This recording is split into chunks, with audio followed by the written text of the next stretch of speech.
A Better Route Chapter 83. There were only 2 weeks left until Naruto, Kakashi, and Mito had to go and start their sage training. They were about to go to a meeting to discuss exactly how it would work and where exactly they'd be going. With a mixture of excitement and fear, the 3 of them had been walking and talking about what all they were planning to do before they had to leave the leaf for a while. Mito was telling them how Kiba wasn't able to accompany her.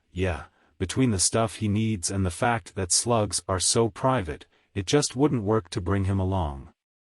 Too bad, but I think we can at least set it up so that we can visit some while I'm gone. He won't be able to bring Seiko to see me for about a month when he gets big enough, but I guess I can wait. On the bright side, at least Mom gets to come with me so I won't be bored out of my mind on my off time. Kakashi was also busy talking about how he was hoping Konan would go with him. Konan-chan said that if the snake said it was okay then she might be willing to go. Naruto was wondering why she wouldn't want to go. What do you mean might be willing to go? This is like the coolest thing ever. Even Kakashi thought that her reason was kind of silly. She says that snakes creep her out a little bit. Naruto and Mito stopped dead in their tracks. You're dating a girl who's creeped out by your summoning animal? Kakashi knew all about the irony of the situation. She's warming up to them. Granted, Kakumiai deciding he need to scare her last week didn't help, but I think we've still made progress. Mito had almost forgot about Kakumiai's little hobby. He still does that? Shouldn't he be like massive by now? Kakashi had almost forgotten to explain. He put his head right outside the window so that when Konan opened the blinds he was right in front of her face. Just the thought of all of that had the 3 of them laughing together. They made cracks about it all the way to the meeting. When all of them had arrived they found the entire council had turned out for this thing. While the 3 of them had been expecting an incredibly boring council meeting because of all the old wrinkled faces around, Naruto and the others quickly found out that this meeting was gonna be great. The very first thing they told them was about how they were going to get to their respective locations, and it sounded freaking awesome. Obito grinned as he told them, "We'll be reverse summoning you to your respective locations. I hope you're all okay with that." Naruto and the others nodded vigorously. That just sounded downright cool. After that, they got to find out about the different sages and each of them was just amazing. Tsunade stepped up first to tell them about the slug sage. Tsunagu is the lord of the slugs and the only female of the 3 head sages. It was incredible that the only female Sannin and her daughter are the ones who got the sole female sage. She's a relatively easygoing slug who spends most of her using her acid to make sculptures out of large chunks of marble. The slug has personally designed her home and even her entire realm, and it is one of the most beautiful places in the world. There's also a beautiful jungle surrounding the marble temple, so it just looks amazing. Mito, you're going to get to see her temple, which very few people had ever done. While she'd originally wanted me to become her sage, I just hadn't shown any interest in it.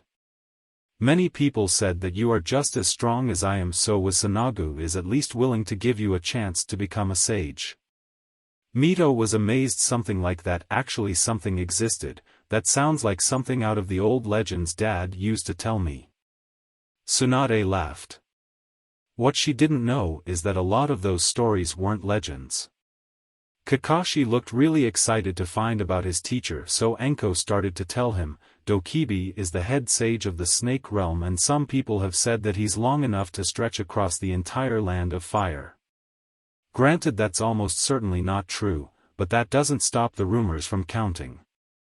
The giant white snake is supposedly one of the biggest hard asses in the world, and it was likely that he and Kakashi's styles are probably gonna clash a little bit. Anko joked, I'd pay a fortune to see how their first meeting goes. His only known hobby was collecting different types of poisons from around the world and using them to make himself different types of drinks. He couldn't get any kind of reaction off from normal alcohol due to his resistance to almost any foreign substance entering his body. However, when he mixed poisons with various other things, he found that he could make himself a truly potent beverage. Kakashi had to say it, sounds like him and Aunt Tsunade would get along great. While everyone was laughing, Tsunade just kind of shrugged, hey, if he ever offered. Naruto was trying to stop himself from laughing because Ma and Pa, who were also there, were starting to tell him about the head toad sage. Pa was telling him, Gamamaru is the last of the 3 head sages and is of the toads. He is one of the oldest things still alive in Shinobi world and is considered to be the wisest of any summoning animals around. While he doesn't tolerate laziness, he still makes sure that you've got some time to relax. He's got a bit of weird hobby tough. Naruto was wondering what would warrant something being weird to a bunch of talking toads. What is? Ma scrolled Pa, oh, it's not weird Pa. He just likes to use the oil he makes to do some painting, that's all. Naruto thought that sounded pretty cool. Alright, I can work with that pretty easily, I think. Obito was about to move on when he heard a voice that always managed to kill the mood. We should see if they'd be willing to let us finally make their contracts the official property of the Hidden Leaf and start letting us mass use them. Those words had been spoken by none other than the council's favorite warhawk Danzo. Obito had wanted to snap the old fool's neck years ago, but knew the fallout wouldn't be worth it in the end. He'd just keep shooting the old fool's crazy propositions down. Naruto asked, what is he talking about? Obito sighed, some villages have been able to get certain summoning animals to agree to work only with their hidden village, and in exchange the village will make sure the contract always has a summoner. What he was talking about with the mass use is when a contract is given to several different people instead of just 1 or 2 people. Mito didn't see how the summoning animals benefited from that. What would they do that for? Obito could understand none of them knowing much about this, as it was very rare, to ensure that all of the animals on the contract to get a chance to stretch their legs. It's only happened once or twice in shinobi history with animals who have a massive number of potential summons. Danzo, I've explained to you several times that these are rather small contracts that will only work with families they've chosen. Why do you keep bringing this issue up? Danzo scowled, because you're giving up too easily. I'm sure that we could work something. He was cut off by another council member. Damn it, Danzo, you're the only one who's pushing this issue. The rest of us agree with the Hokage. Let this go for God's sake. Obito knew this was going to turn into another soapbox session with Danzo, so he told Naruto, Kakashi, and Mito, you guys go in the other room and talk with Tsunade and the others about your summoning contract. This won't be ending anytime soon. All of them just kind of shrugged and left Obito and the rest of the council to deal with the ancient idiot.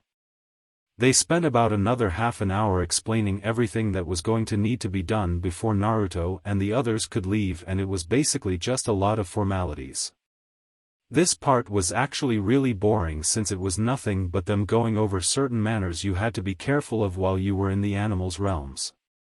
Most of it was pretty simple stuff like not talking to a snake if it was shedding its skin and try to avoid slipping a slug slime trail as it embarrassed them. Naruto groaned, okay, we get it. Be sure not to do anything to root around them. Are we about to go home? Because I'm gonna a pillow if we aren't. I'm about pass out from boredom here. Ma grumbled, and while Pa chuckled, boy, you've got no idea how similar you are to your sensei at times. The toads already like you for the most part, so you should be pretty safe. There's just one thing you've got to make sure you don't do while you're there. It's more important than anything else we've told you here. Naruto was actually gonna pay some attention to this one. Lay it on me. Pa spoke slowly, never ever squish any bugs you see once you get to the mountain, ever. Naruto just stared at them blankly. What? Ma started to yell, those bugs there are delicious, and if you've cost us even a single one of them, then I'll be making something special for you for dinner. Naruto had no clue what that was supposed to mean, but figured he'd better just nod politely. They all headed back to the house to relax a little bit after that. There was way more to this stuff than Naruto, Kakashi, or Mito had ever thought. They'd gotten a little more nervous about all of this, but they'd gotten a hell of a lot more excited too. 2 weeks left and counting.